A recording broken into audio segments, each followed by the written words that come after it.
이국제의 정보 톡톡. 우리나라의 겨울 기후를 표현하는 대표적인 말이 사만사온인데요. 말 그대로 일주일 중에 사흘은 춥고 나머지 나흘은 비교적 포근한 날씨가 반복된다는 뜻입니다. 단순히 경험에서 우러난 말이겠지만 실제로 과학적으로도 매우 정확한 말이었죠. 겨울이 되면 갑자기 기압골이 빠져나가면서 3, 4일은 매우 추워지지만 그 다음 기압골이 또다시 다가오기 때문에 온도가 또다시 올라간다는 것이 입증됐습니다. 그런데 이번 겨울은 날씨가 좀 이상했죠. 엘니뇨의 영향으로 지난 12월 기온은 평년에 비해서 꽤 따뜻한 편이었는데요. 그래도 겨울은 겨울이라고 새해 들어서 제법 추운 날씨가 이어지고 있습니다. 겨울이면 무엇보다 감기 때문에 고생하는 사람들이 참 많은데요. 1월 초부터는 평년보다 늦어진 겨울 날씨와 큰 일교차 때문에 인플루엔자 의심 환자가 늘고 있습니다. 감기는 일단 한번 걸렸다 하면 고생이니만큼 무조건 피해가는 게 낫겠죠. 그래서 오늘은 겨울철 감기 예방법에 대해서 살펴보겠습니다. 첫째, 체력의 기본은 아침밥입니다. 2002년 월드컵에서 우리나라 축구 국가대표팀이 선전할 수 있었던 것은 여러 가지 이유가 있었을 텐데요. 히딩크 감독과 함께 하나 된 스타 플레이어들, 국민들의 열렬한 응원, 홈그라운드라는 특수성, 선수들의 투혼 등등. 그러나 무엇보다 돋보였던 것은 선수들의 떨어질 줄 모르는 체력이었습니다. 히딩크 감독이 부임하자마자 시작한 것이 바로 기초체력 훈련이었다고 하죠. 튼튼한 체력이 뒷받침됐기 때문에 우리 대표 선수들이 4강 신화를 이룰 수 있었을 겁니다. 감기도 마찬가지입니다. 사만사온처럼 중간중간 쉴 틈이 이젠 없어요. 며칠씩 계속되는 추위에서 감기를 예방하려면 몸을 좋은 컨디션으로 유지하는 것이 가장 중요합니다. 제일 중요한 것은 일단 잘 먹고 잘 자는 것이겠죠. 어떻게 하느냐고요?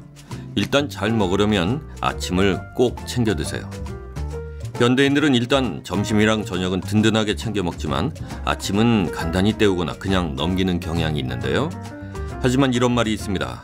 아침은 임금님처럼, 점심은 선비처럼, 저녁은 거지처럼 먹어라. 아침은 밤 시간 동안 쉬고 있던 몸의 구석구석이 모두 깨어나는 시간입니다. 이때 든든히 식사를 해야만 활기찬 아침을 시작할 수 있답니다. 또한 식사 균형이 잡혀서 다이어트 하는 데도 효과가 있다고 하죠. 둘째, 수면의 질을 높이는 것이 중요합니다. 잘 먹는 만큼 잘 자는 것도 중요하겠죠. 미인만 잠꾸러기가 아닙니다.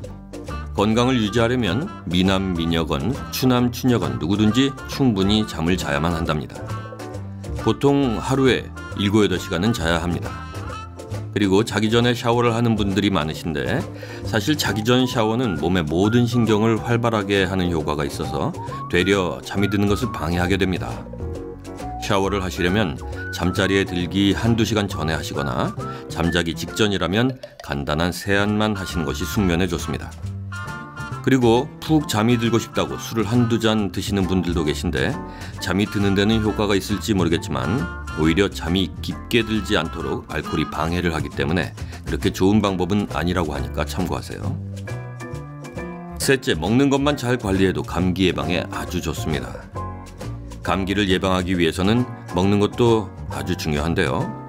우리 몸에 연료라고 할 수 있는 음식을 알맞게 먹는 것만으로도 감기를 저만치 밀어낼 수가 있다고 하죠. 먼저 식사 후에 드시는 커피나 코코아를 녹차 한 잔으로 바꿔보는 건 어떨까요? 녹차에는 감기 바이러스를 억제하는 성분이 있어서 매일 자주 마시면 감기를 예방하는 효과가 있답니다. 그리고 평소에 고기 많이 드시는 분들, 이번 겨울에는 고기를 조금 줄이시고 채식에도 신경 써보세요. 녹황색 채소 대부분은 비타민C가 풍부하기 때문에 많이 드시면 감기 예방에 도움이 됩니다. 오랜만에 가족끼리 모여서 강된장 쌈밥을 해 드시는 것도 건강과 가족의 화목을 동시에 잡는 방법이지 않을까요? 또 종류에 상관없이 제철 과일은 겨울을 나는 데 도움이 되는 영양소들이 많이 있습니다. 특히 감이나 귤 모두 비타민C를 많이 함유하고 있고 섬유질도 많아서 변비에도 좋으니까 일석이조겠죠. 또 이미 감기에 걸리셨다면 가격이 좀 비싸긴 하지만 배를 자주 드시는 것도 추천합니다. 배는 85%가 수분이라서 갈증 해소에 효과적이기도 하고요. 찬 성질의 음식이라서 몸 안에 열을 내리고 기침도 멎게 해준다네요. 게다가 배는 가래를 없애는 데도 효과가 있다니까 감기에 걸리셨다면 배를 많이 드셔보세요. 넷째, 집 안팎으로 추위에 대비해야 합니다. 춥다고 실내에 난방온도는 잔뜩 올리시면서 정작 가벼운 추리닝에 셔츠, 심지어는 반팔 반바지를 입고 다니시는 분들도 있는데요. 이것은 감기에 이중으로 안 좋은 습관이라고 합니다. 일단 특별한 조치 없이 난방 온도만 올리게 되면 겨울철에는 습도가 내려가게 돼서 호흡기의 면역력이 약해지게 됩니다. 또한 집에 우풍이 들거나 하면 바닥은 따뜻하지만 위의 공기는 차기 때문에 몸이 더욱 힘들어지게 됩니다. 집이라고 옷을 너무 편하게만 입지 마시고 가벼운 가디건이나 스웨터 동을 걸치시는 게 좋습니다. 난방비도 줄일 수 있으니까 꼭 실천해보세요. 주무시기 전에 덜 마른 빨래나 수건을 방 안 곳곳에 널어 놓으셔서 습도를 높이시는 것도 겨울철 감기 예방에 많은 도움이 됩니다. 그리고 춥다고 방 안에 웅크려 계시는 것도 감기에는 되려 좋질 않아요. 통계에 의하면 꾸준히 움직이고 활동하는 사람이 그렇지 않은 사람에 비해서 감기나 호흡기 질환에 걸릴 확률이 25%나 낮다고 합니다.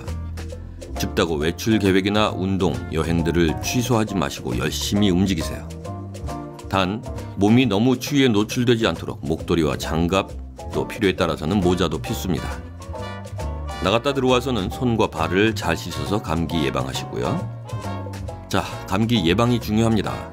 뭐든지 예방이 최선입니다. 일단 아프면 몸도 축 나고 시간적으로도 큰 손해니까요. 미리미리 예방해서 감기에 걸리지 않는 것이 최선의 방법이겠죠. 추운 겨울 식사 삼시세끼 꼬박꼬박 챙겨 드시고 여러 가지 감기 예방 수칙 잘 지키셔서 튼튼한 겨울 보내시기 바랍니다.